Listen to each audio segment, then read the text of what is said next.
কইরা আমার সাথে সুন্দর আচরণ করে, আমি তার এই ক্ষমার কারণে আমি আমার নিজের ধর্ম ত্যাগ করে সাথে সাথে মুসলমান হয়ে যাব।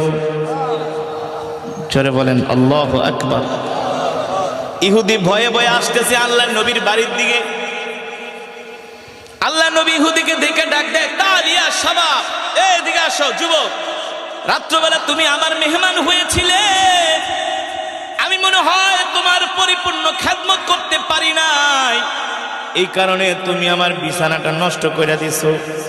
ইহুদি মনে মনে কে, মোহাম্মদ তুমি বলো কি, তুমি আমার খেদমত করতে পারো না? মানে তুমি আমাকে তোমার নিজের খাবার খাওয়ায়া নিজের বিছানায় ঘুম পাড়ায়া তুমি যায় মসজিদে ফ্লোরের মধ্যে ঘুমাইছো। মোহাম্মদ, তোমার মতো এত সুন্দর উত্তম চরিত্রের মানুষ আমি আজ পর্যন্ত কোনোদিন মক্কায় দেখি নাই।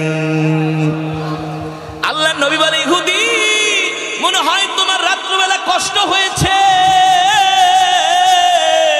তোমার কষ্টের জন্য আমি তোমার কাছে ক্ষমা প্রার্থনা করছি, তুমি আমার মেহমান, তুমি কোনো কষ্ট নিও না, কষ্ট নিও না।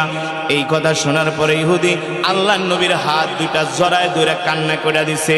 আল্লাহ নবী ডাক দিয়া বলে, লিমা তাবকিয়া ইহুদি,